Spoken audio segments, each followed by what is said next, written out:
Crack a smile. Welcome to the Daily Wire Backstage. Joining me tonight, Ben Shapiro, Andrew Klavan, Matt Walsh, Michael Knowles, and I, your lowly God King, lowercase g, lowercase k, Jeremy Boring. We're very happy you're here and want to tell you that right after this show, as per usual, we will be doing Member Block, and that's a time that we go behind the paywall and just interact with Daily Wire Plus subscribers there who make it possible for us to do what we're going to do tonight, what we do here at the Daily Wire every day. They're a big part of the team, a big part of the mission. We're very grateful for them. So head over to dailywireplus.com. Click that subscribe button if you want to join us at the end of the show for a member block. In the meantime, we're going to talk about a lot of great stuff, a lot of good stuff. Some might say great and good stuff. Only one of us would actually say that. That's Andrew Klavan, because he likes to name things in such fashion. I want to talk a little bit, though, about the election. Obviously, this is what is on everyone's mind. We're only 2 weeks out from what I think, I know you guys may not think this, it's probably, this is an original contribution. It may be the most consequential election of our lifetime. Whoa. I tried to trademark that today. Wow. The most consequential. Anyway, a very important midterm election, if ever there was one. And because we're going to be covering live here at dailywireplus.com on election night, as we are wont to do, we'll get together. We'll have Candace here with us. We'll have also the Daily Wire news crew with us, John Bickley, and team from the Morning Wire and Election Wire will be joining us. I asked them if they would stop by tonight, maybe give us a chance to ask them a few questions about what's happening during the election and what their predictions are, what it's looking like. And so want to welcome them to the show. Here we have Cabot Phillips and John Bickley. It's John Bickley and team. John Bickley et al. Yeah. Small team. Yeah. Hey, yeah, we're excited about election night, and the polling is fascinating. The debates this week were kind of incredible. We saw something last night we've never seen before with this Fetterman debate. It was stunning. It was alarming in many ways. But what we're seeing here is there's a red wave coming. A red wave coming. Might be a tsunami, certainly in the House. The question is the Senate. And we've been tracking this in terms of the polling. We've got some original polls, some exclusive polls with Trafalgar Group that have been very fascinating, very enlightening. But we've also looked at some other polling. The Harvard poll that came out a couple of weeks ago, I think defines this election. It summarizes it for people. What is this election about? It is an election about the misprioritization of the Democratic Party with what the voters prioritize. And if you look at this Harvard poll, it asked voters, hey, what do you prioritize? What are most important to you? The top three: inflation, jobs, immigration. Then it asked, what do the parties prioritize? What do you think the parties prioritize? And you have a perfect alignment of the Republican Party with those priorities: immigration, inflation, jobs. The Democrats, there's not a single issue within the top four of the prioritized issues. January 6th is number one for Democrats. January 6th. Sure. Maybe dead last in the poll. Abortion, that was number 5, still not in double digits for people in terms of priority.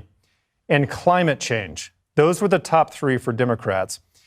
The Democrats, looking back on this election cycle, are going to say, we misprioritized. And it's not even about, hey, do people like your answers? Do you even care about the issues that voters care about, is the question here. Well, so we saw that's that last night in we were just talking before the shows, in one of the debates, the question of crime came up, and the Democrat just blew off even the importance of the question, Michael. You had Lee Zeldin, this Republican who shockingly is leading, at least according to some polls, in New York.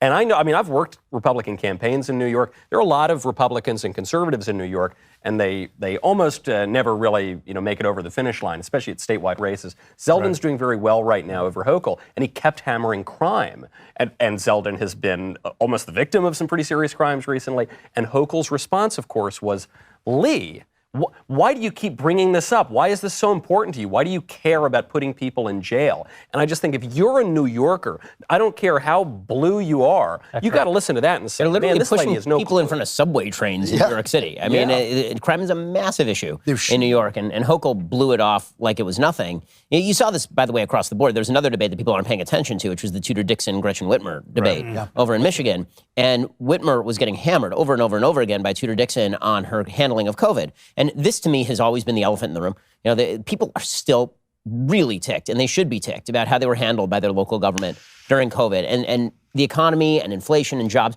and immigration, a lot of this actually is still proxy for the COVID policies that locked everybody in their house and the rage that people feel. Yeah, and all the money that they printed to try to cover it up. Yeah, exactly. The inflation is a result of that, exactly. And so, you know, when Whitmer had no answers for that, Tudor-Dixon is now running within spitting distance of Whitmer. You know, a month ago, Tudor-Dixon was running 10 points behind, 12 points behind. Now that's looking like a 2, 3, 4 point race. I mean, and you have Cenk Uygur out in Washington, in Los Angeles, our old stomping grounds, saying that he's going to vote for the former Republican for governor. For mayor. For mayor. Over Karen Bass, who was theoretically going to be the VP pick for Joe Biden. She was one of the finalists for that VP slot. This is an incredible hit on the press, too. Now, the latest Gallup poll, 7% of people trust the press. They invited, after that shooting outside of Zeldin's house, they invited him outside to talk. The press said, would you come outside and talk to us? So he came outside and talked. And the first question was, why are you politicizing this incident?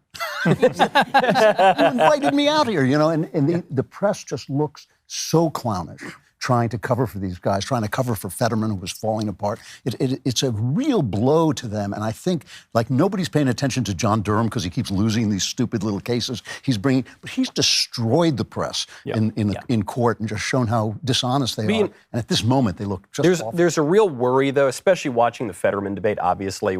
I actually didn't make jokes about it on my show today because the guy has brain damage. It's almost impossible to make. It's almost impossible to make jokes. On my show, I went in wanting to make jokes. Wait for my show. Oh, that's true. I'll wait for your show. I did make jokes, so I'm the worst. Okay. No, these callous monsters at the end of the... I went in thinking I was going to make jokes, and I watched 2 clips of him, and then I watched 3 clips of him, and then I watched 4 clips of him.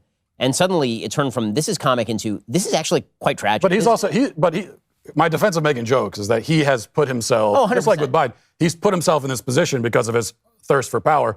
And as I also brought up that, you know, he is responsible for that, but it's also the Democrat Party putting him there. By the way, his wife. And his wife, exactly, his wife. I think Jill Biden and Fetterman's wife are just failing in their responsibility. This is a unique aspect of the American Democrat Party that they genuinely, and not just of recent vintage, but for most of my life, they've taken the position that if you run someone and they are actually incapable of serving, it is perfectly acceptable just to give the job to their spouse. Right. I genuinely don't understand. Do you know the guy who won, I guess, an Oscar or an Emmy for that Don't Look Up, the one about... David Sirota. Yes. He actually sent out a tweet saying, you know, being a senator's not hard. Right. But, you know, he can say yay or nay just as well as any of the other senators. And he actually said, it has nothing to do with character. It has to do with just what they vote for. So I thought, so voting for Donald Trump is fine, right? So on one hand, we're told that if we give the election to Republicans, it's the end of democracy and the end of civilization. But on the other hand, well, these jobs don't even matter, so give it to a brain damage. I will say, though, in his defense, foreign policy is made by the bureaucracy. Most domestic policy is made by the bureaucracy. Frankly, I don't know. Even a man with brain damage might be able to be a senator. A lot of these guys are making the case, frankly, for direct democracy. I mean, if the basic idea is that we don't even bother electing people to exercise independent judgment, it's just a straight-up vote, then why don't we just online poll everybody and we can decide what to do as a country that way? I do want to ask the election wire guys, you know, looking at the polls right now, I've seen some ballpark figures on the chances that the Republicans take the Senate. You've seen Nate Silver, for example, say that he thinks it's like a 50-50 toss-up. But it seems like the momentum is moving pretty strongly in the direction of the Republicans. Can you give us like a quick rundown on the closest Senate races and what those look like right now? Yeah, so Republicans are coming in right now knowing they're going to get at least 48. That's assuming you throw in North Carolina and Ohio, which got very close over the summer. They were classified as toss-ups. Republicans have pulled ahead there. So they're coming in at 48. Essentially, of the last 5 toss-up states, Nevada, Arizona, Wisconsin, Pennsylvania, Georgia, Republicans need to win 3 of those 5 states if they're going to get to 51. And as you guys have talked about, as crime and the economy are increasingly on the minds of voters, you see them coming up the most in the debate. As we've seen Dobbs and that ruling really fade over the summer, more and more people are prioritizing crime and the economy. That's what's driving this Republican, optimism that we've seen lately. And now you're starting to see the polls reflect that. In all 5 of those states now, Republicans are either tied in the lead or within 1 or 2 points. But Cabot, is it too late? I mean, one of the tricks that the Democrats have pulled over the last couple of election cycles is pushing off things like debates where the voters get to actually hear from candidates until well after voting actually begins. I mean, we've essentially destroyed even the concept of an election day. Have too many people voted for the tightening polls to play in Republican? You've had voting in Pennsylvania since September. 500,000 people at least in Pennsylvania have already voted. The good news is, before that debate, if you look at some of the early voting totals, Republicans are well ahead where they were in 2020, even in Georgia, well ahead of where they were in 2021. So there's been a huge uptick in the number of people voting early. A lot of that's because of after COVID, a lot of people voted for the first time remote. They said, I kind of like this, let's keep doing that. But you got to think a lot of that has to do with people being fired up to vote. And Republicans in Georgia, for example, they're making up a much higher portion of the early vote than they were in 2021. So it might be too late, remains to be seen, but Republicans shouldn't be too discouraged if they see a lot of these early voting numbers coming in. Will Stacey Abrams be able to hang on to her seat as governor? Interesting point brought up by Robert Cahaley from Trafalgar. He said he thinks a lot of Republicans are voting early because of suspicions about how votes are cast and counted. Yeah, I'm more worried about the votes that come in at 2 a.m. after they shut down the... that could backfire. That entire strategy could backfire on Democrats in this election cycle. I think a lot of Republicans are also thinking like I'm thinking, well, I don't know what election day is going to bring. Am I going to be busy or whatever? I mean, I went and voted 2 days ago because it's just like I want to make sure that I'm not busy. I mean, I'm going to be here, right? We're going to be covering this stuff. So I actually went and voted with my wife. We got our votes in as fast as we possibly could. One of the things that's really fascinating is the kind of clarification. This is pretty typical. As you get closer to the election, the mind really begins to clarify about 2-3 weeks out from the election. You start to see the polls really start to tighten. This happens nearly every election cycle. Exactly. And in this one, you've really seen that happen in a major way, and all of the trends are moving in one direction. This is why people are talking about a wave. A wave only moves in one direction. Yep. And so if you look at these races, there are a bunch of races that seemed like they were out of reach, and they're no longer out of reach. And some of these races, which frankly Republicans should probably lose given the candidate quality, and here I'm mentioning Herschel Walker, whose large segments of whose voter base might be his children, Herschel Walker could easily be dragged across the finish line by not only the fact that Raphael Warnock is a nut, but also by the fact that Brian Kemp is dramatically outrunning Herschel Walker and Stacey Abrams. Remember, Stacey Abrams was supposed to be the president of the universe, according to Star Trek. And Stacey Abrams is getting crushed by Brian Kemp. Brian Kemp is up somewhere between 6 and 10 points. You want to see the red movement in this country. Florida is an amazing example. Yep. Ron DeSantis won his seat in 2018, the gubernatorial seat. He won that by 30,000 votes over a meth addict who was caught with a gay prostitute in his hotel about 6 months later and now is under indictment by the DOJ. He won that race by 30,000 votes. He's currently up in the polls, 11 points in the average. Okay, it's not in one poll, it's in the average. There's a poll that had him up 14 today. I mean, so Ron DeSantis is running away with that. Marco Rubio is supposed to run in a competitive race with Val Demings. He's up 6 points in that particular race. When you look across the board, a lot of these races, Warnock was in the summer, he had like somewhere between a 4 and a 6 point lead over Walker. That is now a dead heat. You look at Oz and Fetterman. Fetterman 6 months ago had like a 10 point lead on Oz. And now the polls are showing Oz either dead even or ahead. You look at Blake Masters, an amazing example of this, right? Blake Masters is running 6 points behind Mark Kelly. Suddenly Blake Masters is running absolutely within margin of error in Arizona. And Kerry Lake, who Democrats made an enormous mistake because they backed Kerry Lake thinking that if they backed an election denier, then suddenly she was going to lose the main election. The problem is that she's amazing on TV. She's terrifically charismatic. And she could easily drag Blake Masters over the finish line. And then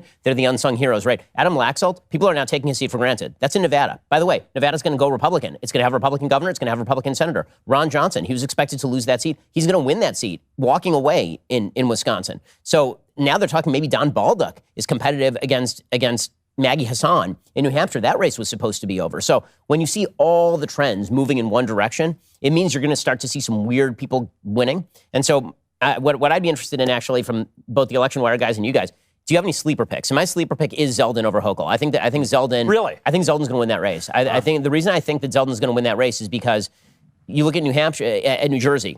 Yeah. In the last election cycle, right, where Phil Murphy won his last race by 13 points.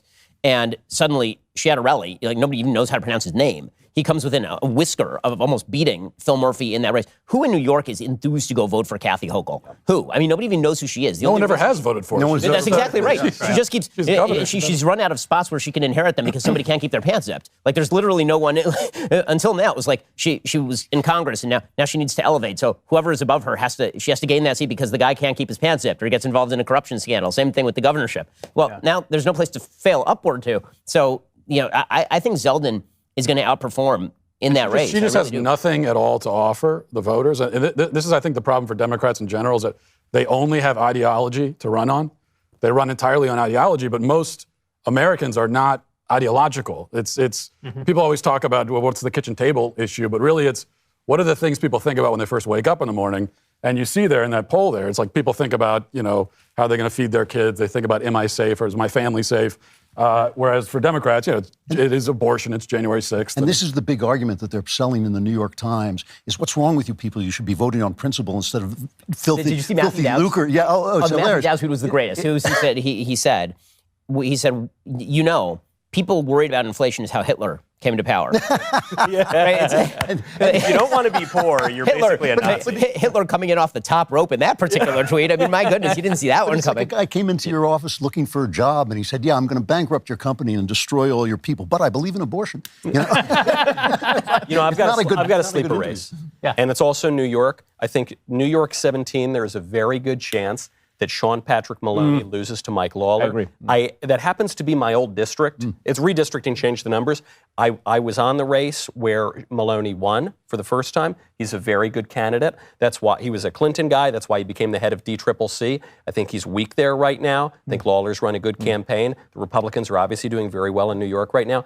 If Maloney loses, I believe he would be the first head of the DCCC, which is the Democrat Congressional Campaign Committee, to lose his seat while he is running the organization. Cabot, is it possible?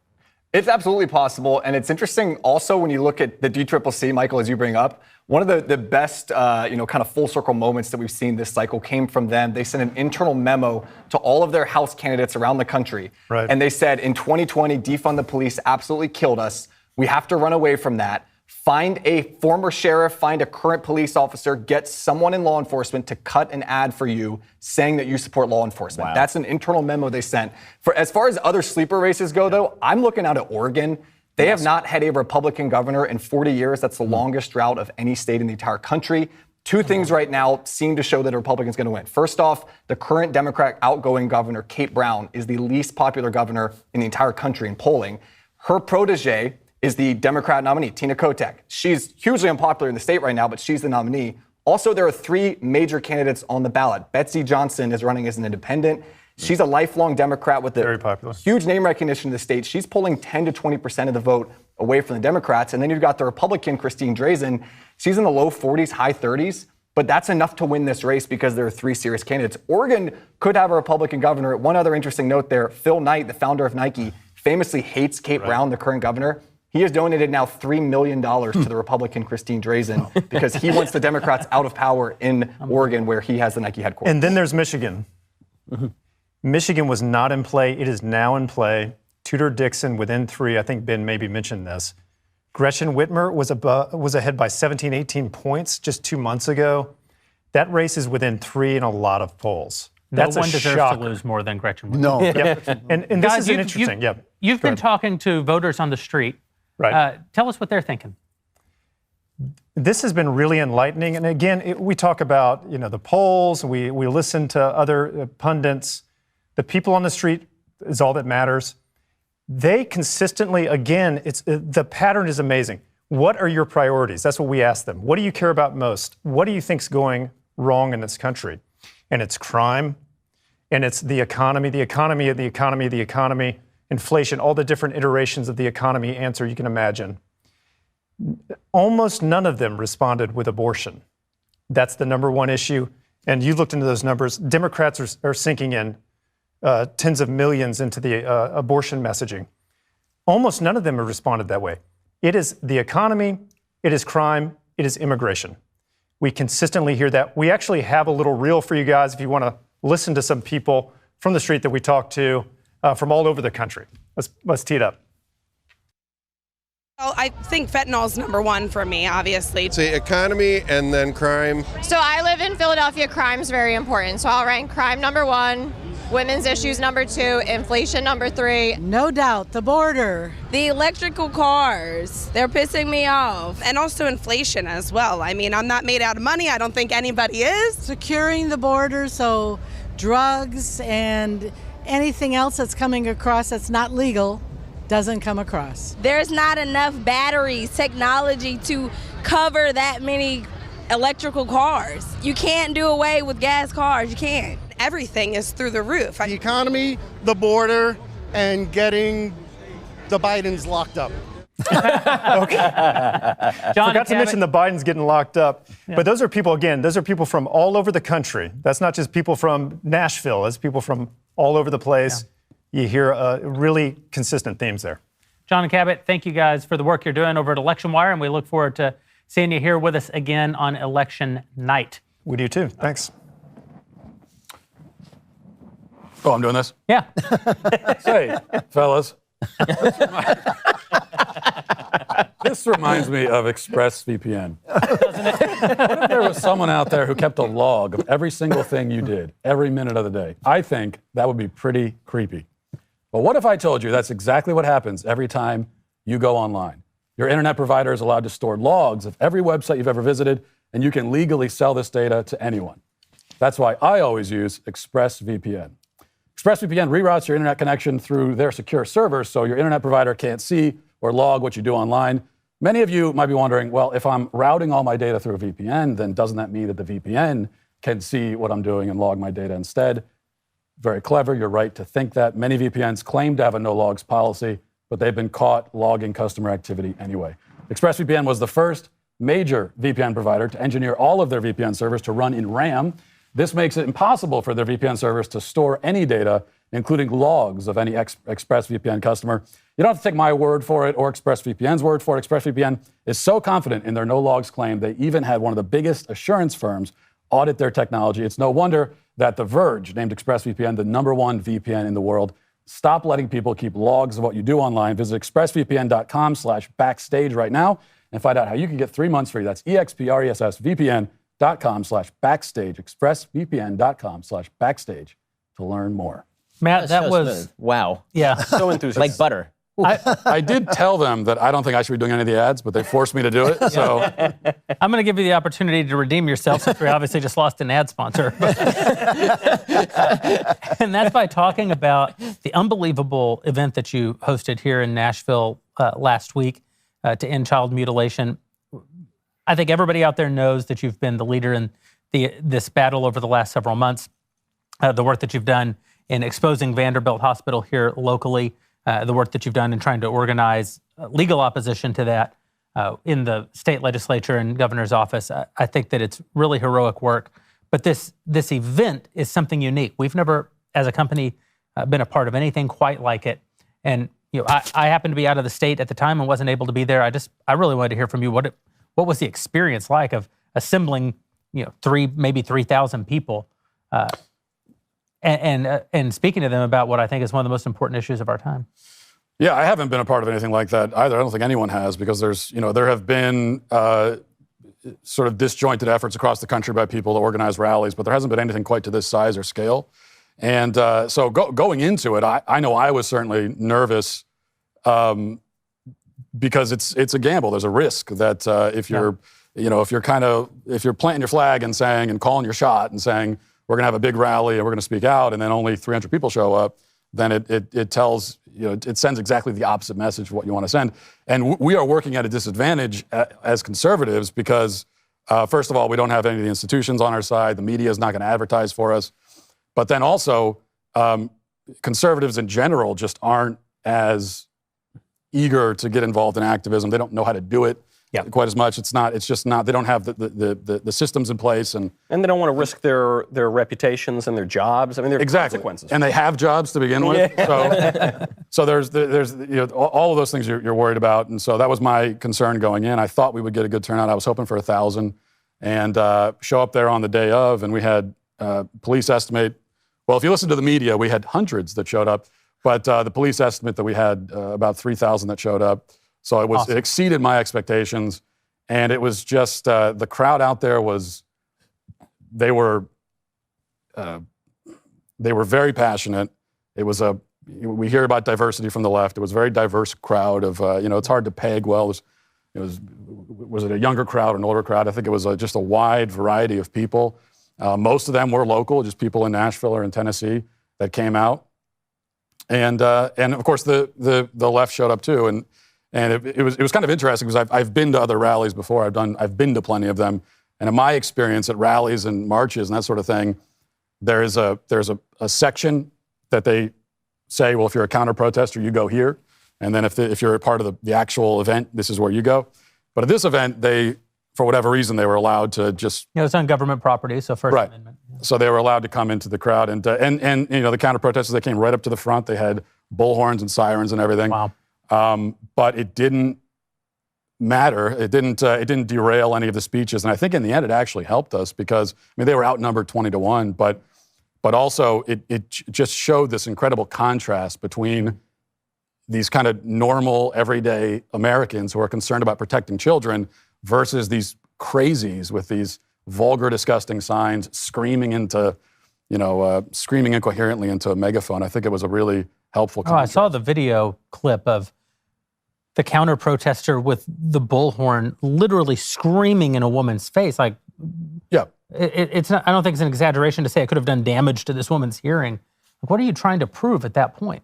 Right, and the woman, she just stood there. She wasn't rattled by it. Mm-hmm. That was the theme of it. The other thing that I was worried about when I showed up, and I was happy about the crowd, but the other thing I'm worried about is that a lot of our speakers, Chloe Cole is a detransitioner.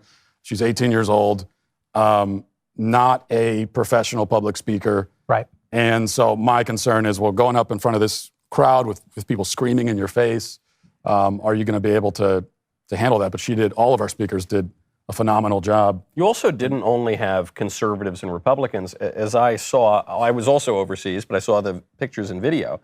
You had a Democratic presidential candidate who showed up. Did we? I think you did.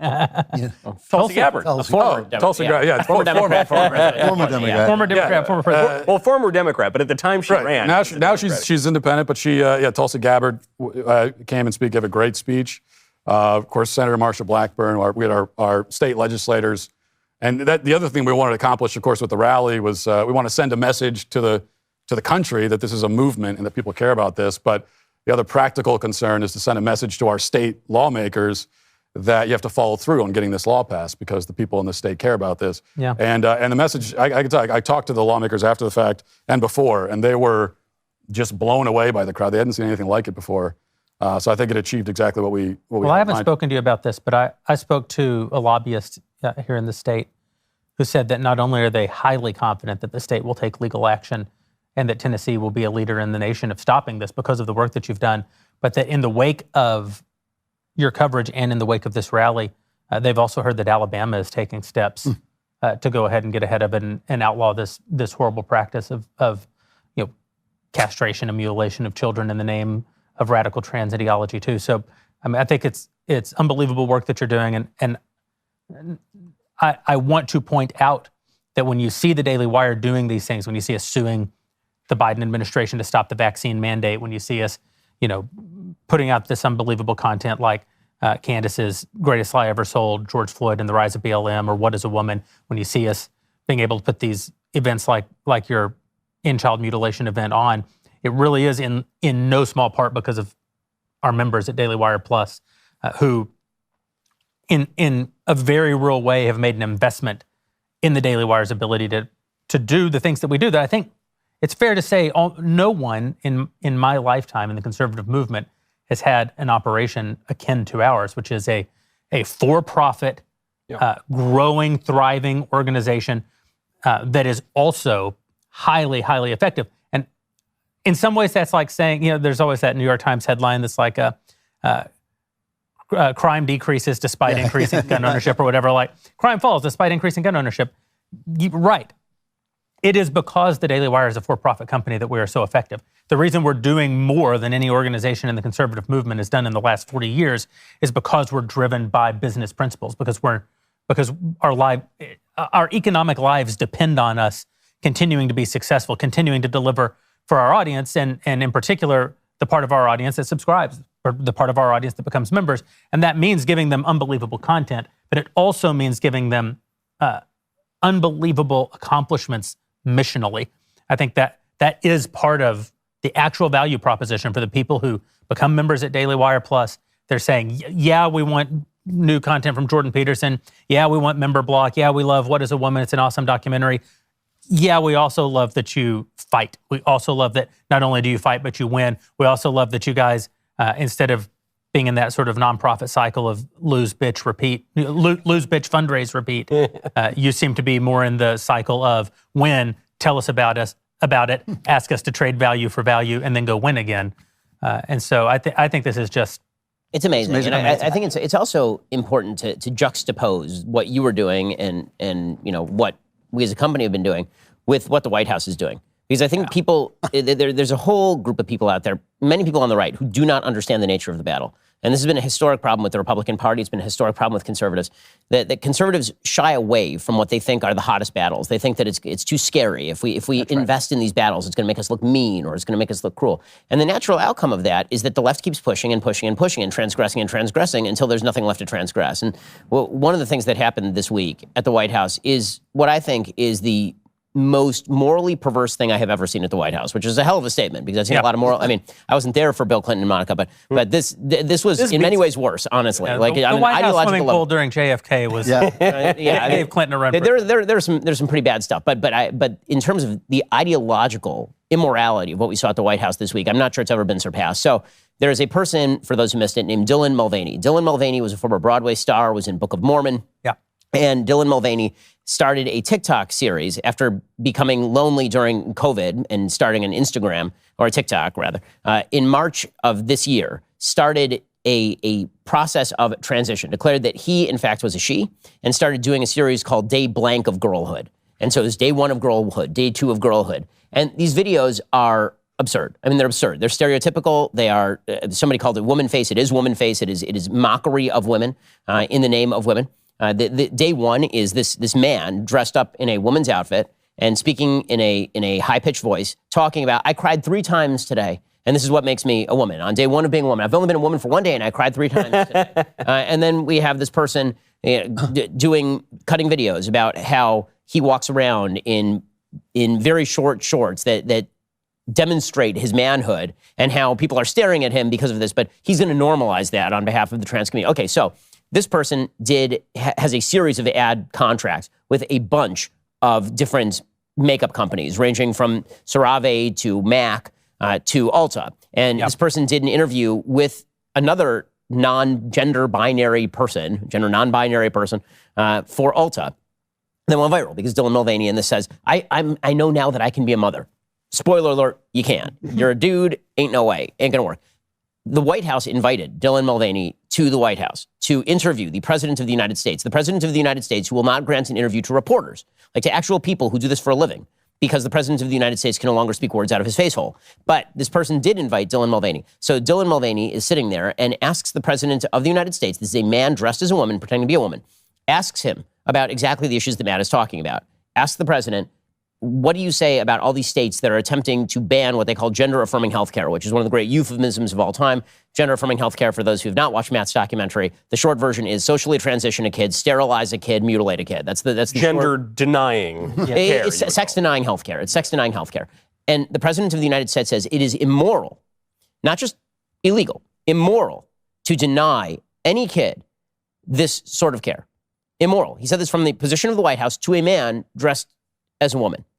And this was seen as the height of bravery by the media. This is the President of the United States standing up for the principle that boys can be girls, girls can be boys, and that we should mutilate children and mandate that states allow the mutilation of children to that effect. So when we say that Matt is standing up to something that's very powerful, he is standing up to something that's very powerful. And there are people who have been poo-pooing these sorts of issues for you. What drag queen story are, who cares? When it comes to transing the kids, who cares? What, a bunch of bad school books at the libraries, who cares? The answer is everybody cares, everybody should care, and Matt is proving that everybody should care. Yeah. I have to say, I made a discovery. First of all, Matt, good on you. This is God's work. It really is. I think gender is a fascinating and complex topic. Butchering children is demonic, and I think, if nobody stops it, it just goes on. I actually sat down so that you guys don't have to and read the book Gender Trouble by Judith Butler, which is really the book that started this all. It is the underlying philosophy, and it's famously written in this very, very obscurantist prose, so you can't understand what she's saying. And so I actually went through it. What fascinated me about it is that her premise and Matt's premise are exactly the same. She starts out by saying that the problem with feminism is they keep talking about we, but there is no we because there's no such thing as women. That's essentially what she's saying. So I thought, gee, here's the woman who started this, and she agrees with you. You know, they are eliminating the category of female from the human population because she says, she makes the argument basically that only men exist in our horrible chauvinistic mind. And I don't want to go into it too deeply because it's so stupid and so empty and so based on nothing, no factual material. But you caught them. You caught them. Yeah. That is exactly what they're saying. They're saying, ladies, you do not exist. Your lives don't exist. The experience of being in a female body and having children be a possibility, of having periods, of having all the things that women have in their lives that most of us here respect deeply and think is one of the great parts of human nature. But this is such it has no reality. This is such an important point because a lot of people think the transgender issue, the ones who poo-poo it, like Ben is saying, they say, "Oh, this cropped up in the last 5 years. It's nothing." But it's the same premise that you had in feminism, which is men and women are basically the same. It flows naturally into the gay marriage movement, which is men and women are exactly the same. Flows naturally into the transgender movement, which is men and women are exactly the same. So when you're fighting against that, you're not fighting against some weird fad on a college campus 5 minutes ago. You're fighting against an issue that has been building for at least 60 years, maybe longer. I mean, you listen to Carl Truman, who also appears in our film, but this goes back to the Romantics. Yeah, it goes back. It goes back centuries. In fact, it goes back to the whole idea that what matters most is our. Percy Shelley. I told Carl to stop picking on Wordsworth, though he mixes all the romantics together. But conservative romantics are great. I think to your point about what Joe Biden is doing, I actually appreciate it.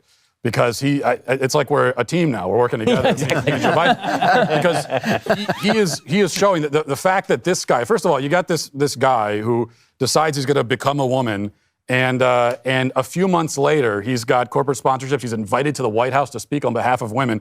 This is I've never believed in the idea of male privilege, but now I have to amend that because there is male privilege as long as it's a male who pretends to be a woman has the most privilege of all. In the future, all the best women will be men. Exactly. And so he ends up in the White House, and we're doing this rally. It's kind of the same, sort of having the same effect, which is to show people that this is happening and that it really does matter because this is the number one hurdle we've had to get over in the fight against this gender ideology madness. And is that for a lot of conservatives, they don't even understand, not even just conservatives, just normal people, they don't realize that this is happening, how pervasive it is. That's probably the most common feedback or reaction I get to what is a woman. I hear from people, including people that you'd think are clued in, like politicians would tell me, well, I saw that. I had no idea that all that stuff was happening. Yeah. And when you've got Joe Biden speaking about mutilating kids from the White House, I think it shows that this is going on, it's happening. And the other thing is, you have to show up physically, okay? Yeah. As I talked about how on the left they're much better at activism, but that's a crutch that we can't rely on anymore because it does matter to actually show up. It's one thing to tweet about it, talk about it, as we do in conservative media, but you have to the image of actual human beings out there holding signs against it. Well, the whole issue hinges on the physical body, so it's no surprise, and they're right about that. Actually, you do have to physically show up. I didn't believe in gender transitioning previously. I did not believe that a man could become a woman. But when you say that this Dillon fella cried 3 times in one day, I'm going to reevaluate. You've never seen Brian Stelter. That's it. Well, if that joke and hang out with these gentlemen makes you want to die the same way it does for me, well, then perhaps you should think about life insurance.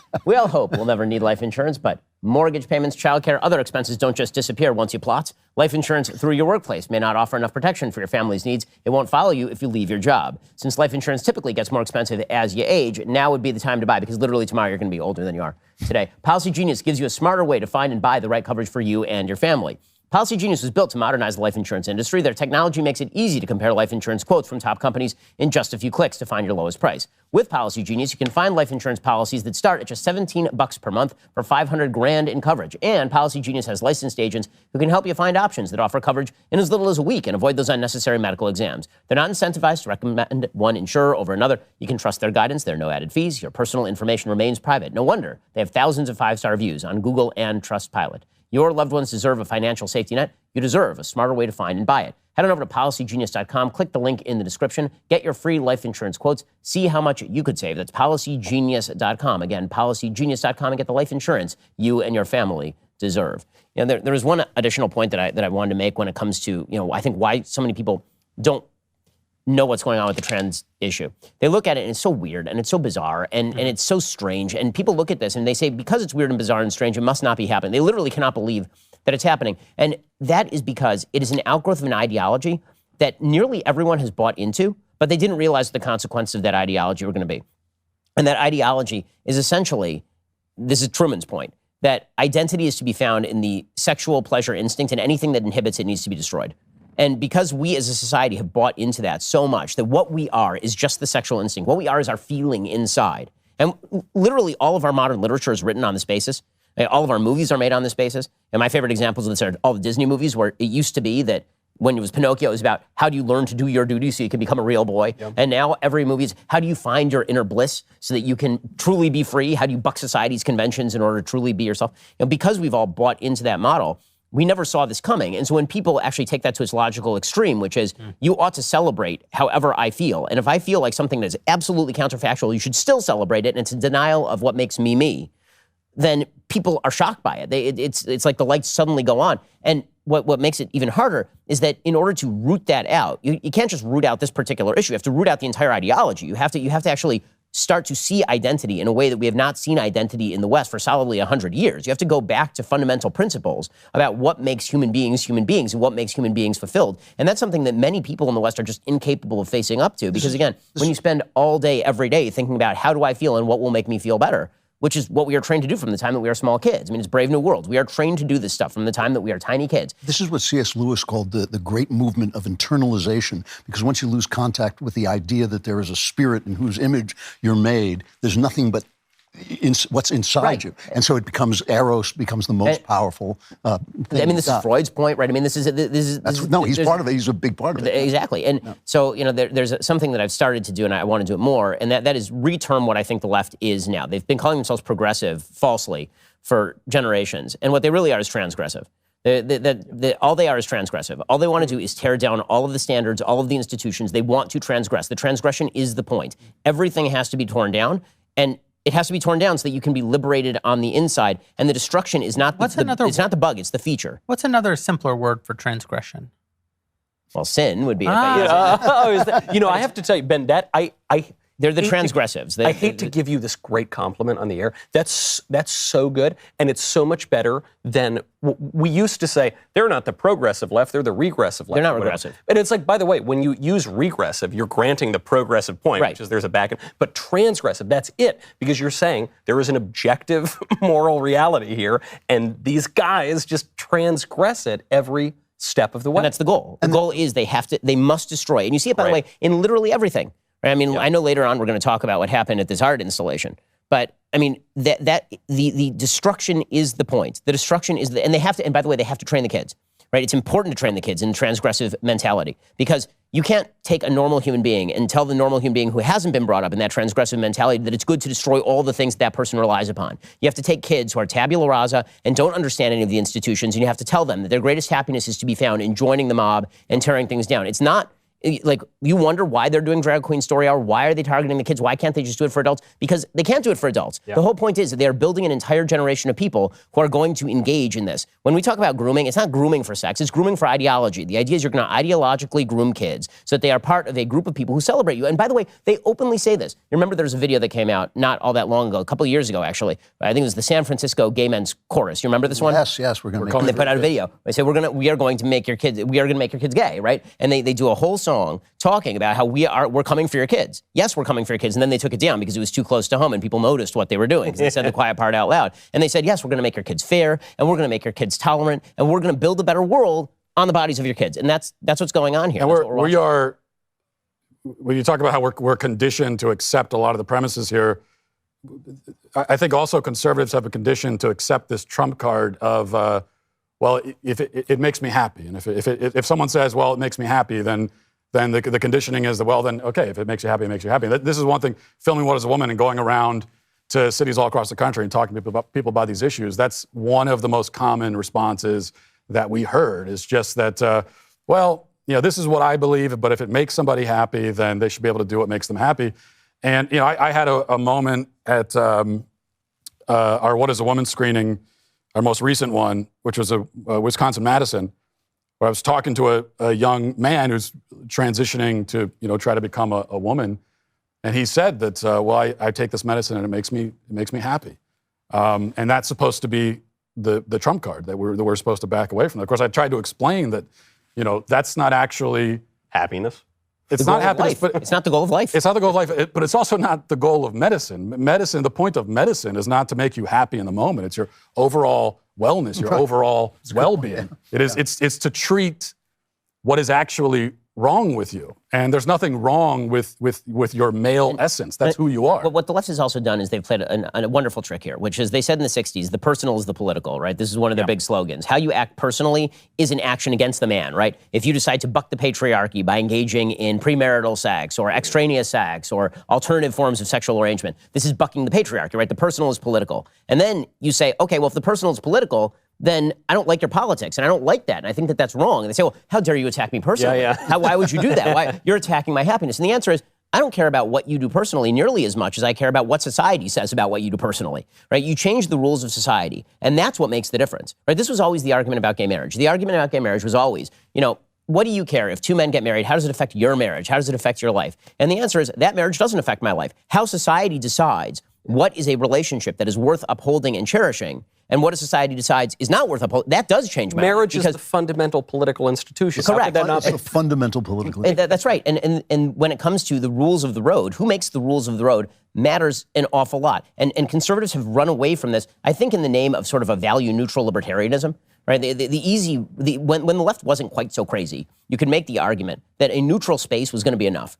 Right? Okay, you do you and I'll do me and we'll all get together at the end of the day and we'll have a beer and it'll be totally fine. But when the left started to take over all of the neutral spaces and bar everybody else and then demand that you lose your job for saying that men are men and women are women, and started to demand that we be able to take your kids away from you. I mean, the craziest piece of legislation that won't be crazy in 5 years, I guarantee it, because I've been saying for at least 5 years that it was going to be a thing, is this piece of proposed legislation in Virginia by that Virginia Democrat who suggests that CPS should be able to come and remove your child from you if your child goes to school and expresses gender confusion and then comes home and you say, no, Billy, you're a boy.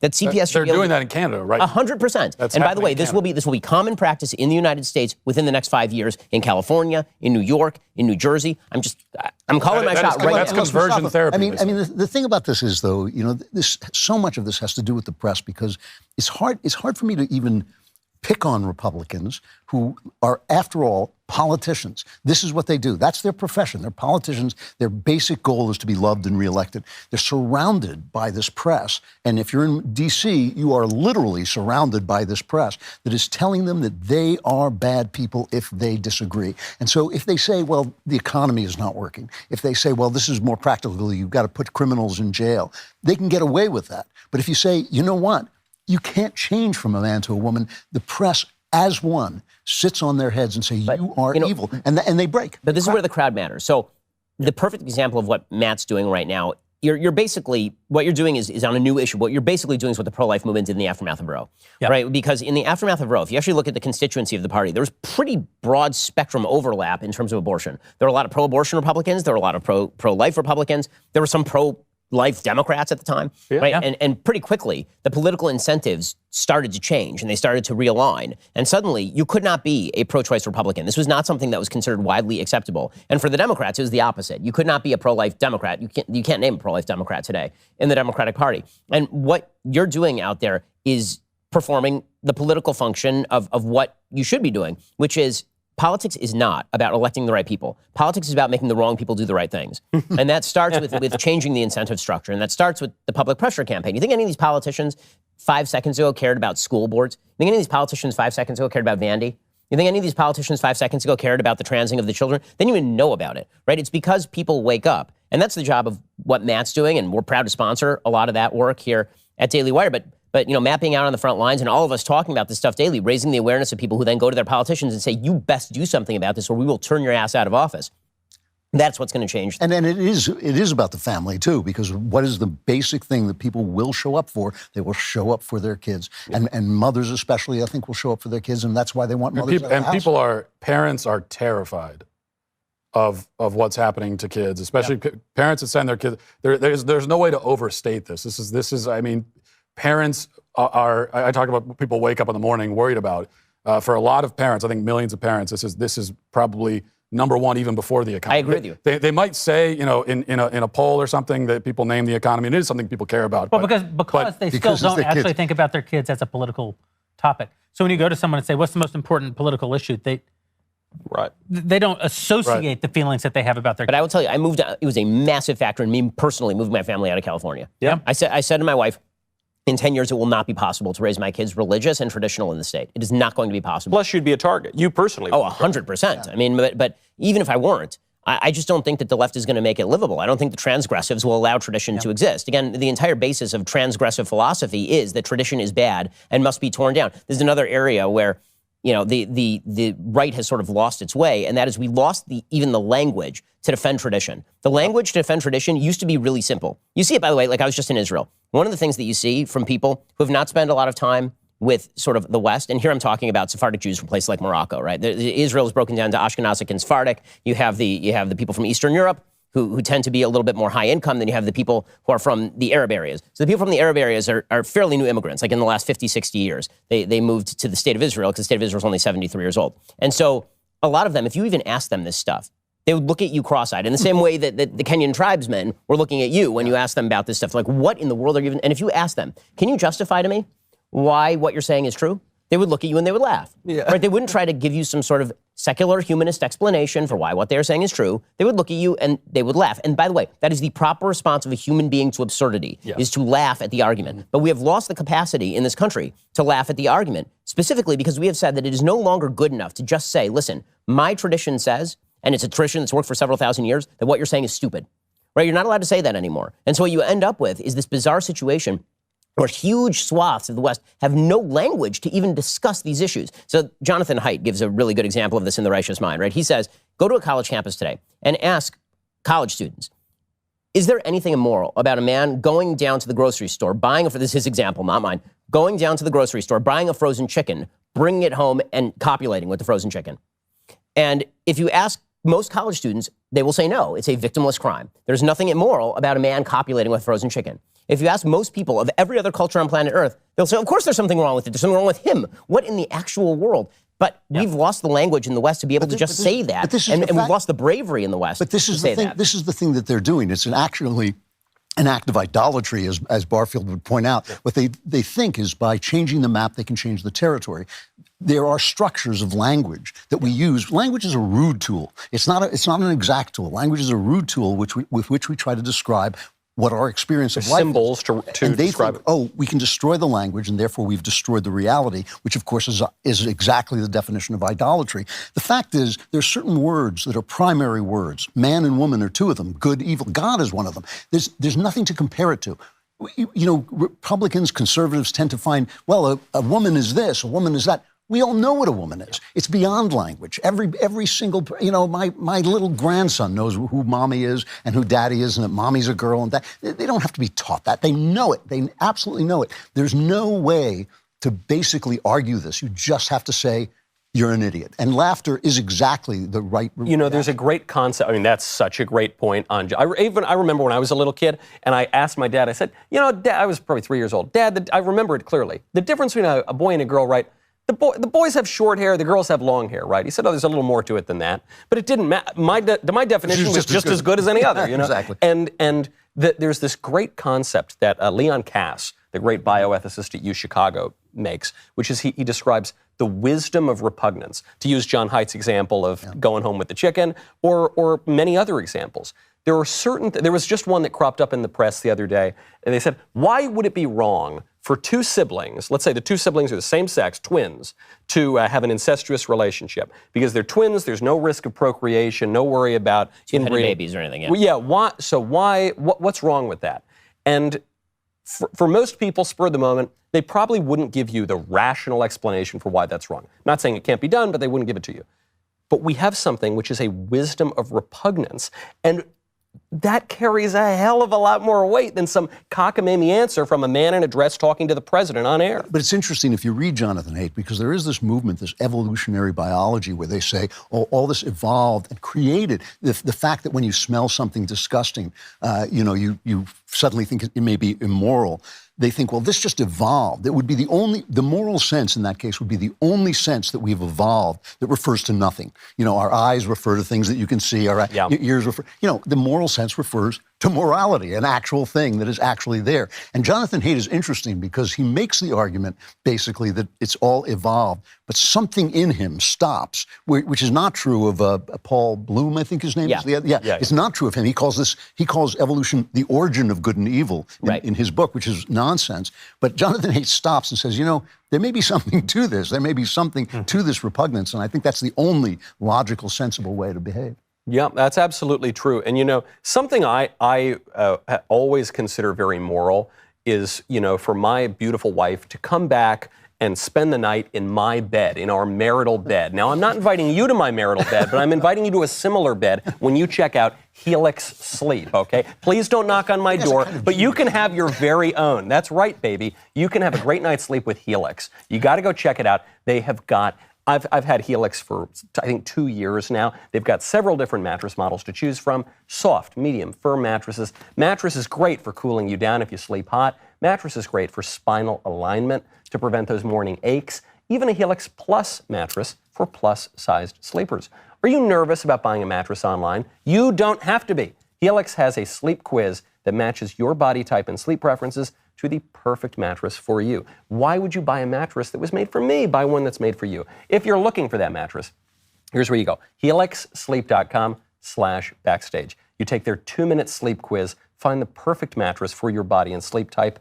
Your mattress comes straight to your door for free. Plus, you get a 10-year warranty. You're not going to need it. Try it for 100 nights, risk-free. You're not going to need that. You're going to absolutely love it. They will pick it up for you if you don't love it, but I'm telling you, it's going to be the greatest. For a limited time, Helix is offering up to $350 off all mattress orders and 2 free pillows for our listeners. This is their best offer yet. It will not last long. Head on over to HelixSleep.com/Backstage with Helix. Better sleep starts right after this show on your new mattress.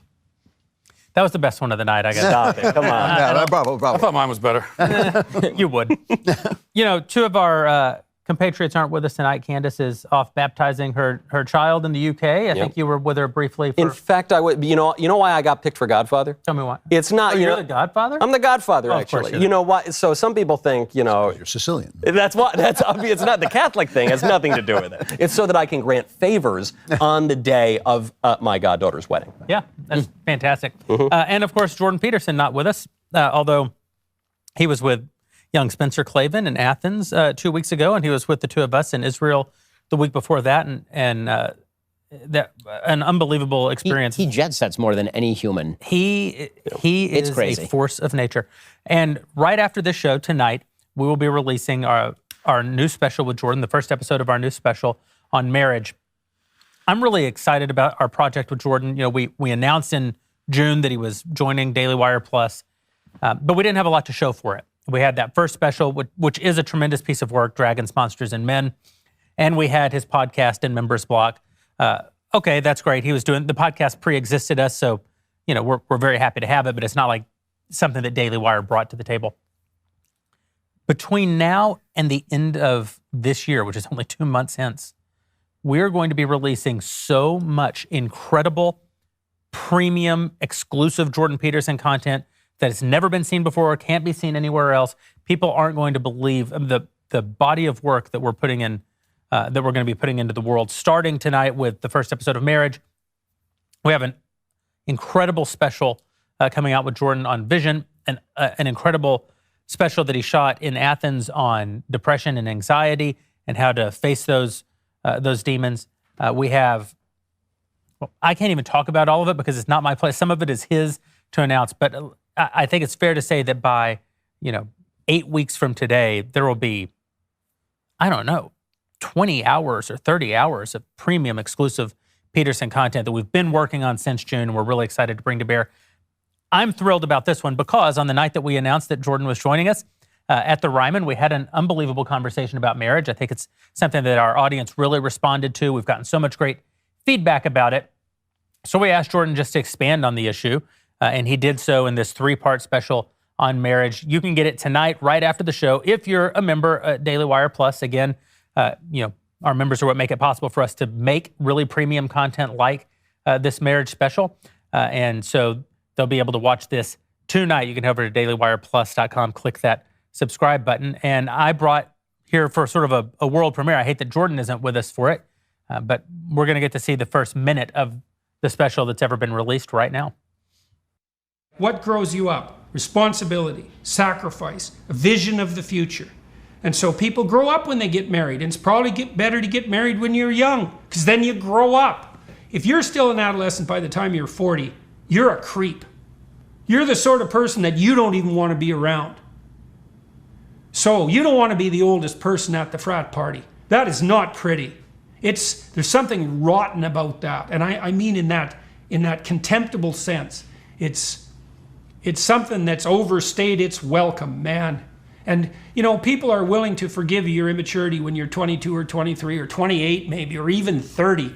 But, man, if you're still playing that game when you're 40, you are not a happy person. And you're going to be motivated to go out there and make everyone miserable. And so grow the hell up. But what does he really think? I don't. Don't beat around the bush. It's such an important topic. People get married on average like 10 years later now than they did. It's destroying the country. That's right. And all of Western civilization. It really is. I mean, people aren't having babies. He's exactly right. People aren't getting married at an age where they actually are able to grow up with one another because your wife shapes you and you shape her, and that makes you both better people.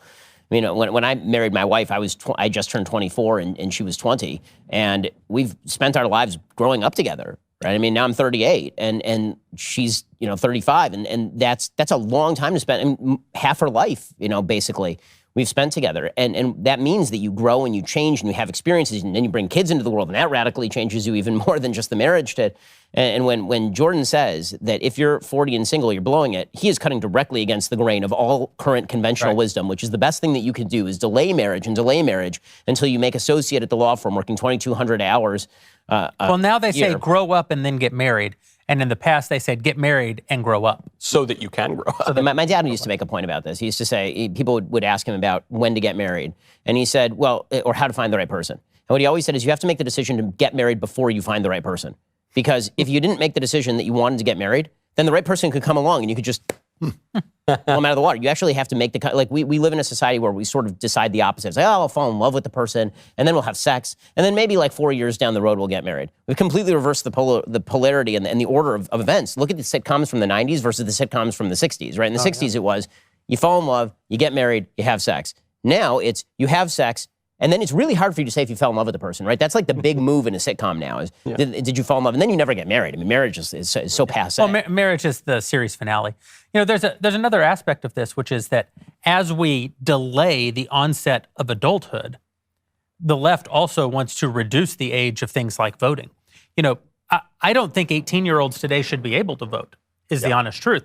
And you could say, well, you're saying that people should be able to serve in the military and they shouldn't be able to vote. Well, I'll let those ones vote. Because they're doing something that grows you up called joining the military. Right. But no, the whole point of having a voting age is that we don't want children voting. Children aren't mature. They don't have stakes. They don't understand the stakes that they do have. And so we don't want it. Matt got in a little bit of trouble for some comments that he made back when he was a shock jock about at what age people should have sex. And I don't want to rehash all the terrain except to say that it is what age they should get married. At what age they should get married. It is, thank you. It is absolutely the case that for the vast majority of human history, people who were of the age of sexual maturity were considered candidates for marriage. We all agree now that that cannot possibly be the standard. because you're still a kid for so long. The reason it's creepy for people to get married super young now because we know, because it cuts against everything that we think about the maturing process and the age at which people should be mature. And in some ways, that's a byproduct of our success, right? We've been very successful as a species. We can protect people younger. We don't have to shove you out in the field to work in the sun when you're 9 years old. We don't have to put those responsibilities. Your life expectancy isn't 35. Life expectancy isn't 35. And so I don't want to make it sound as though every aspect of that progress that we've had is bad. But the fact that we say that one should not grow up or that marriage isn't an instrumental part of the process of growing up, I do think is really bad. It used to be that we said, okay, we'll delay adulthood, right? So adulthood isn't when you're 14. My wife's grandmother got married at 14 in Morocco, right? Almost all of our great-grandparents probably got married. The Virgin Mary was probably 15 when she got married. I mean, but we don't do that anymore. But real adulthood sets in when you're 18, right? And now real adulthood sets in after death. That's the idea in our society is not to push back the line a little bit so that you actually have a little bit more brain development and can make better decisions about your values. The idea is obliterate the line so it doesn't exist. Well, the problem with that goes both ways. One is that you are obliterating adulthood so that you have fully grown adults who are acting like children. The other is if there's no distinction between adults and children, then you can start treating children like adults, right? And this is what you're currently seeing with the trans movement. The next thing that's going to happen, again, I think we are living in that meme, the slippery slope meme. I did a whole podcast on this last week. The slippery slope meme that shows the slippery slope and it shows it's not going to happen, it's not going to happen, it's not going to happen. And then at the bottom, there's an arrow that says, you are here. Right? And that's exactly what it is, right? I mean, they keep saying it's not going to happen. It's just it's never going to happen. We're never going to do that. Well, you guys are currently making the argument that a 5-year-old is capable of choosing his gender.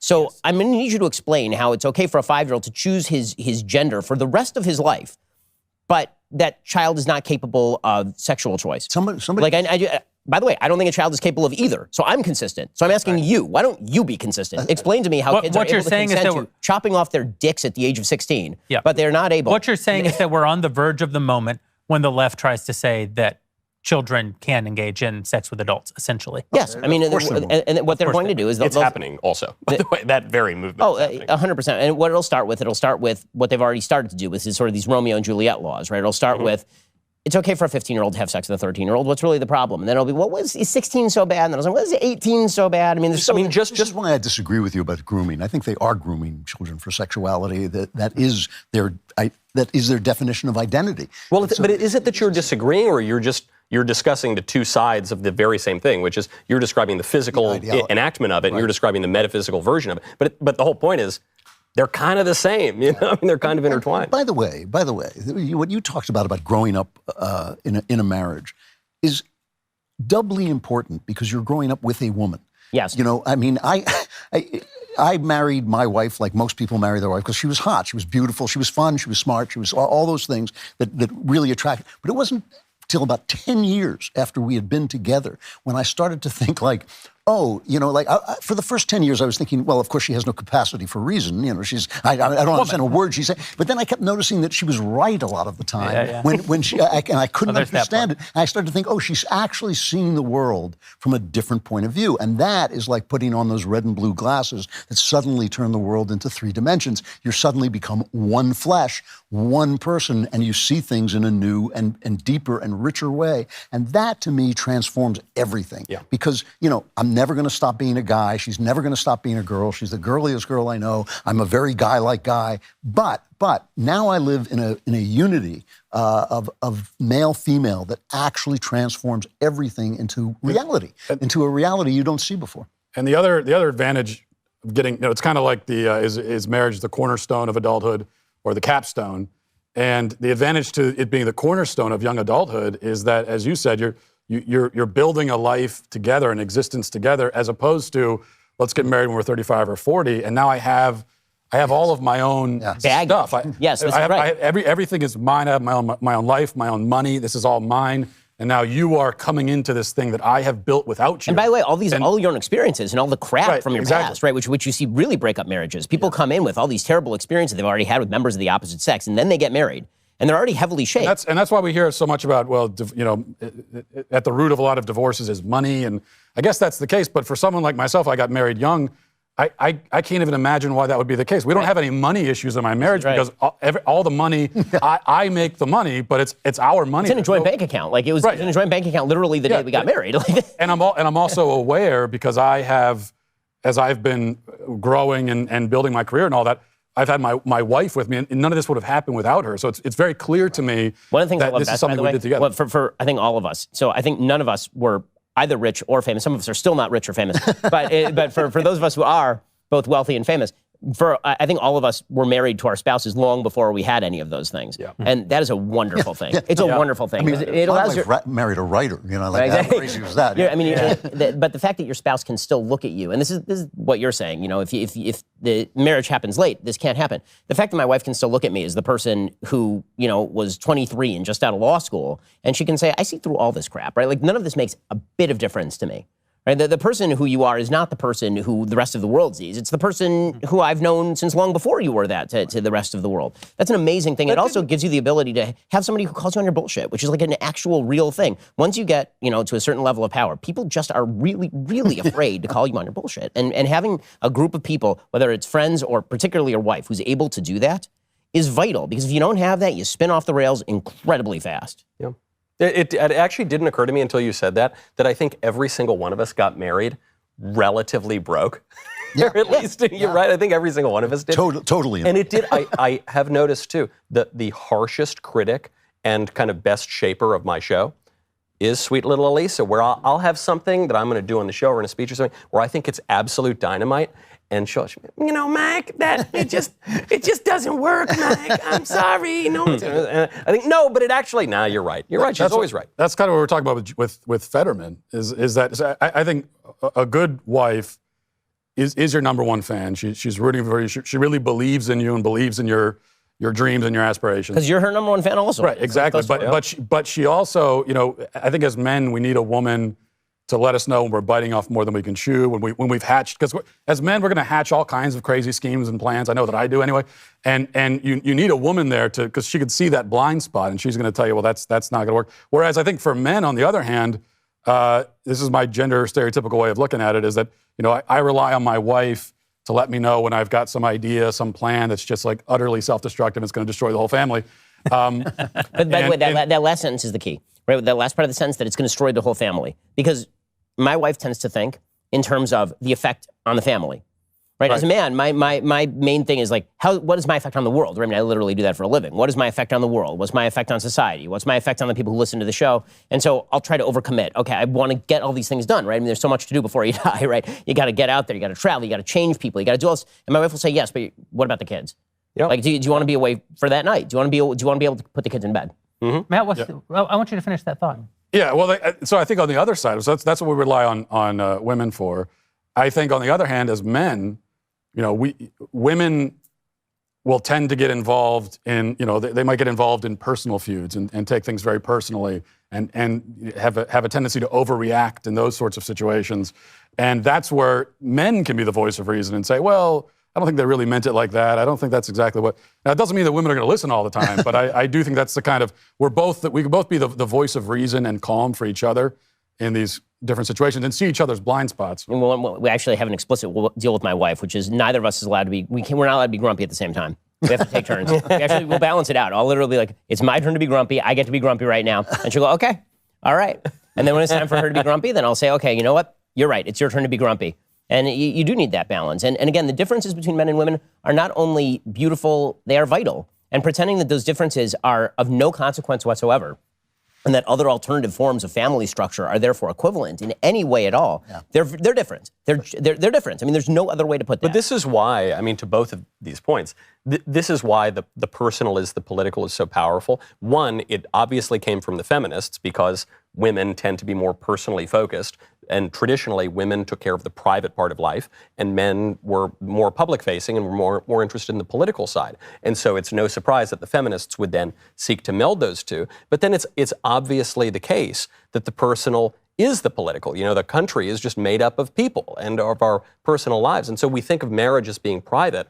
Well, if marriage becomes completely distorted, that's obviously going to have political effects. And you've seen that play out now for 60 years. It's also amazing to me that the left has managed to take what is, for most of us, the central consolation of tragic life, and make it, as they say, problematical. I mean, I was just reading, I was looking, you know how you have those things that pop up on your thing? You might want to look at this, and it's just clickbait. And I fell for it, and I was reading some BuzzFeed thing about, tweets in marriage or tweets about marriage. And it was all this kind of low, bathroom humor. It was all about, now we're so intimate, we're in the bathroom together and all this stuff. And I thought, I don't do that. Not me. I live with a lady, man. I don't treat her like my sister. I treat her like my wife. You went to the bathroom with your sister? What's that? What's that? I said you went to the bathroom with your sister? No, I didn't have a sister. I probably would have spied on her.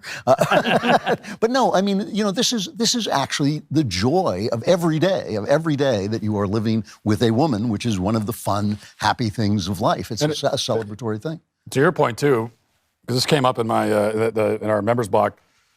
I've got an email from a guy. I don't think he's a leftist at all. In fact, I know he's not. But he was of this certain frame of mind that, well, we're just going to give up on, men should just give up on marriage. It's a losing game.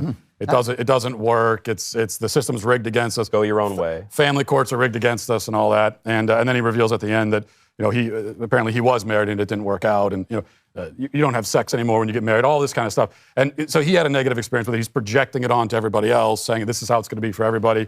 Younger men hear this and they take it to heart. When of course our message has to be, well, that was his experience. It doesn't have to be everyone's. But also, it's important to have the message that what you're articulating, there are risks in marriage, and some of that is just the nature of the beast. It's human nature. Some of it is built into our system. I mean, I think the family courts are rigged against men. It is a risk, but it's a risk worth taking because of what you get out of it. I have a solution to this. This is the Knowles prenup, because I know people's marriages who have broken down, and the main reason they break down is because two people go in with a completely different understanding of marriage. Mm-hmm. And so naturally it's going to break down. So sometimes people write in, I don't want to get a prenup because I have this, sacred traditional view of marriage, but I don't know, these days the courts are rigged against men and we got our own stuff and blah, blah, blah, whatever. So the Knowles prenup is this.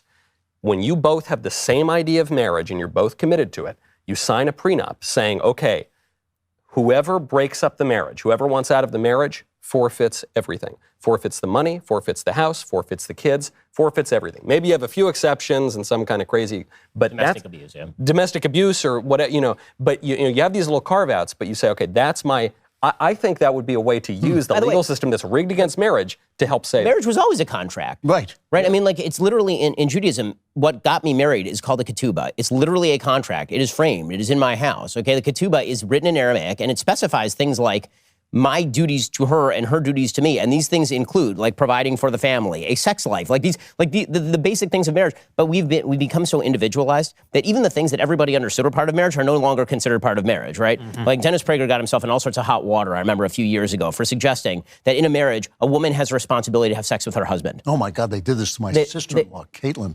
Right. Flanagan. How dare you say this? No, there is never an obligation to have sex. Well, I mean, okay, then there's not an obligation for the marriage to continue. I mean, that's obviously, conjugal duties are part of marriage. They always have been. In fact, one of the chief draws of marriage was the conjugal duties from the very beginning. And the Bible actually explicitly says not to withhold yourselves from one another. I mean, again, this notion that you only have sex when you are in just the greatest possible mood, then no one would ever have sex pretty much ever, except for dudes, right? I mean, that's just the way that it would work. But it's an absurdity that's been pressed forward by the radical individualism that we've been talking about so far all along the way. There's something else when it comes to marriage also, and that, of course, is the fact that you said that it's one of the great consolations in the face of tragic life.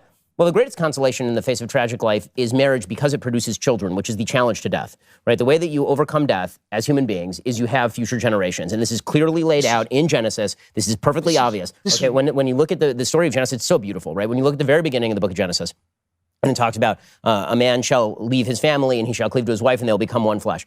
At the very beginning, it talks about Adam and Eve. Eve doesn't have a name at the beginning. She's just woman. For the first several chapters of the Bible, she's just woman, right? He's Adam, his name doesn't change. He's Adam, which just means man. And she's Isha, right? She's woman. The only time that she gets a name is when she has a kid. Once she has a kid, he renames her. And why? Because she's the mother of all living, right? Eve is the mother of all. That's when she loses his sense of her. Up until that point, she's just my other half, right? She's just my complementary half. She's not an actual individual who's worth respecting as a different person. Then she has kids, and suddenly I see her as something else. This is one of the most amazing things about this book by Judith Butler, this gender trouble, is I don't think there's a single mention of motherhood in the entire book. And I kept thinking, this is this idea that there's no such thing as a telos, there's no such thing as a purpose to anything. It's all this kind of random thing that just unfolds. But if sex has any purpose, and of course it does, why would we have it? It's to create. It's also like if you wrote a book about Superman, you don't mention that he can fly. Ever. Like it never even comes up. That's exactly right. And you think that is kind of a defining factor of why we're here together and what happened. That's it. They've obliterated the meaning of that. Dylan Mulvaney did an entire video for Ulta talking about how he can be a mother. No, you effing can. Yeah. No, you cannot. I want to talk about this point that you made, though, that we all were broke when we got married. Because that actually is, I think there are so many lies put forward in the culture about marriage, and most of the lies target men, but not all of the lies. There are a bunch of terrible lies on social media that target women, and women perpetuate them, and I hate them. All this it's wine 30 kind of bullshit that you see everywhere in woman culture. I hate it because it essentially says that being a wife and a mother is something that you need to basically drown out, that is just miserable and misery and terrible. It's awful. But a lot of the cultural lies are aimed at men. You will have less sex when you get married. People who get married never have sex. That's a lie. Totally. The only people who have sex are married people. What are you talking about? It is true that you will have sex with fewer distinct humans. Hopefully. Hopefully, once you're married, unless you. Although, by the way, JFK today that ain't even true. Given the rise of pornography, to go back to our conversation from last time, that probably ain't true. But it is certainly the case that, on average, married people have far, far, far more sex. Because they have a partner to whom they have obligations. You'll have less money. You get so much richer once you're married and have obligation. Yeah. The thing about men is that men only want as much as they need, basically, when they're single. That's absolutely true. Yep. Absolutely true. It's true. It's why you walk into a man's apartment and it's like a box with a TV on it and a toaster. Yep. That's right. Totally. It's when you have responsibilities that you begin to earn. Yes, I was dead broke when I got married, and I've been married since 2009, and I am not dead broke. But if you look at it is a hockey stick graph. Yeah. If you look at here's Jeremy's life before he gets married. Oh my gosh, he figured it out. Now, part of how I figured it out is that Ben helped me understand, as I've discussed before, that my values about money needed to actually be practiced, and my friend Frank Brunner also helped me with that problem. But marriage is the fundamental thing that changed. Responsibility is the fun, and then you get a kid. And you're like, I've really got to earn. And by the way, it's not because you're like, well, crap, now I've got to take care of this kid. Crap, now I have to give up what I want.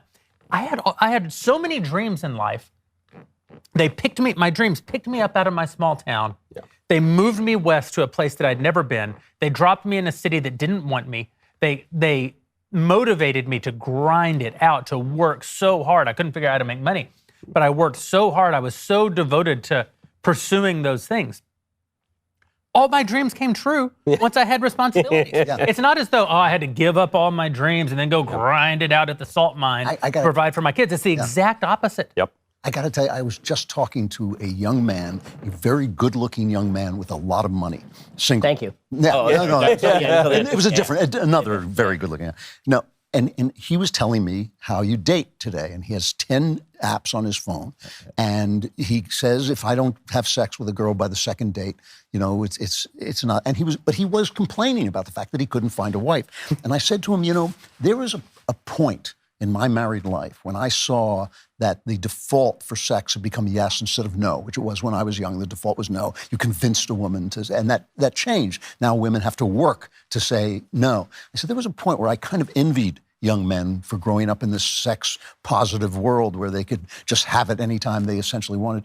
I said, but when I listen to you, I actually don't envy you at all because this has reduced you to an animal. And he said, you're right. He said, I can't fall in love because I think, there might be somebody else who will sleep with me down the road. And I just thought this is like an actual tragic situation. It's the situation that we watch movies and you watch pornography and this is what they're offering you and everybody thinks they want it, but to actually live it is very, very depressing. Yeah, I think one of the purest joys available to men that you can't understand until you actually have kids is the joy of providing. There's a certain joy in being able to provide for your family. And I'm going to have 6 kids now, and the fact that I can actually provide for 7 human beings is an enormous, profound joy that I think you're welcome. Also, hold on. Are you not going to eat, or is your wife not going to eat? Where's the 7? But I also think, Jordan brought up to start the conversation was that you're not really like a man until you have kids and have a family. And I think that's part of that is because being an adult is learning how to serve, learning how to find joy in service. That's part of adulthood. Yes. Which means that you can. There are other paths. Not everybody is called to be a parent, or there are other forms of fatherhood anyway, like in the religious life, for example. Yeah. But that is just another form of fatherhood for a man, and it also is centered around service. Oh, and if you're not living a life of service, then you're not an adult. And there was a psychologist whose name I forget, so I'm just going to take his point and claim it as my own. Which was he defined addiction as the constant narrowing of things that give you pleasure, and recovery as the expansion of things that give you pleasure. And this is so true because, when we're just living for our own base appetites and we reduce ourselves to animals, it's always just some kind of form of idolatry and addiction. Yeah. So it could be drugs or booze or sex or porn or whatever. But ultimately, if you've ever fallen into any of these temptations, you have experienced that the things that becomes the thing that gives you pleasure, and it crowds out everything else. And so necessarily when you get married, when you have children, hopefully when you, go to church or something, when you serve others in your community, there are many other things as well. But especially with a family, it just so inevitably expands your capacity for joy and the categories of things that give you joy. Yeah. It just breaks those idolatries and addictions. The thing about service, though, to me is everything, because there's a bad way of doing everything and a good way of doing everything. And ambition is one of those things. And if what you're ambitious about is to serve your family and also to find out what you can do that is actually worthwhile to somebody else, you have a very pure ambition that actually doesn't depend on money, though hopefully it will bring money in. And it just makes you so much happier, it's so much richer way to live. There's something to be said here about, when you talk about serving your family, one of the things that you see very often these days is the idea that I'm going to serve humanity. And men always have this kind of appetite to serve humanity. And it's an immature appetite because you can't serve all of humanity. Yeah. Right? And politicians are politicians are constantly talking in these terms, right? I care about all the children. I care about Nancy Pelosi does this all the time. Yeah. She goes, I'm doing this all for the children, chomping away on her chompers. And and all the rest of this. And the reality is that the best politicians are people who, I think, I'm be stereotypical now, they do have families because they know what it's like to take care of a family. And then they say the values that I have in my family are values that I think might be promulgated for other families so they can have a happy life like the life that I have. And when you don't have that, when there's nothing to go home to, when you've never lived in the context of that and seen all the competing interests, and when you've never really had that locally, I think it's very difficult to not become a utopian world creator, right? Because family life presses in on you, right? It sets rules for you. Yeah. You can't break those rules. You think you're in control of your kids, you ain't in control of your kids. Your kids are in control of you, right? You're in control to a certain extent, but in the end, you're not. I mean, like the fact is that there's just going to be realities that you run up against because that's the way life is. It gives you a certain level of humility going into the political world, and maybe you try to achieve really what family to me is about. You try to achieve the really key things, the most important things, right? It's liberty within the important things. As a parent, you're only going to get a few chances to inculcate the really important things in your kids that really, really matter. So you build entire structures, entire worlds around them to inculcate these really important things. But the rest of the time, you're not in control. Well, the same thing is true in politics. But when you never have that experience, then the tendency is to say, well, I care about all of humanity equally. Yeah. All of humanity can be molded in my utopian vision. I can change all the rules for everybody. I can control every aspect of their life and fix all the things. It's fascinating how many of the leaders of Europe over the past 15 years have been childless. Yes. So many of them. And I think it also, there is this idea that at some point you start to think, well, this is going to happen in 30 years. I'm not going to be here. I don't care. But if you have kids, you start to care. You have grandkids. You really. It does really worry you when you see so many of these crazy activists with all the crazy hair that protested your rally, Matt. They don't have kids. Yeah. Almost without exception, they don't have kids. and they're really, really interested in your kids. Yeah. And that's a horrible combination because they have no frame of context. Their view is totally wrong, but they have that desire to shape the next generation. They just want to shape your next generation. Yeah. On that dour note, we're going to head on over to the member block. Again, if you're not a dailywire.com, a dailywire+.com subscriber, you're missing out. You want to head over to dailywire+.com, click that subscribe button so you can join us for the rest of this conversation. We're going to be taking questions from our members. A couple things I want to talk about real quick before we head over. One of them is election night. November 8th, it's coming up. We're going to be here. Hopefully, it's going to be a great night. Either way, I intend to do heavy drinking. We'll have the entire Election Wire and Morning Wire teams here with us, and we're going to be bringing you results in real time. So that's November 8th. Want you to join us for that. And there's one other really big thing that just happened today, and that's that Andrew Klavan released his 1,000th book. He's been when he first started writing, you had to hand write on papyrus every individual chisel on stone. But Andrew released today the sequel to his Christmas thriller from last year, and Ben said that I would forget the name of it. He was absolutely right. Andrew, tell us about the book. Strange Habit of Mind. It is the sequel to When Christmas Comes. I have finally created a character in Cameron Winter that I want to make build a series around, which I've never done before. Go and buy this book. First of all, it's already gotten all these beautiful reviews, incredible reviews on Amazon, and I think people are going to love it. How long did those take you? Yeah, I know. I'm still writing. Hold on. The first one sold out super quick. I mean, it was it was just gone. I know. We went through like 3-4 printings right away. But this one, they printed more copies, so that's good. But if you go out and buy it, A, you'll love it, and B, you will show the publisher that this is a series, and I've got at least 10 great stories for this guy. You want to write 10 books around this character? I do. That's unbelievable. That's great. Yeah. And it's available right now. Available today. And it's called A Strange Habit of Mind. A Strange Habit of Mind. I actually did remember what it was called, but I thought it was funnier. So go get Andrew's book, The Strange Habit of Mind, right now, and head over to Daily Wire Plus. Click that subscribe button. Join us right now for Members Block. And by right now, I mean right now. We're going to be taking questions from you, our dailywire.com members. I think they're going to throw one up here in the prompter for me. Favorite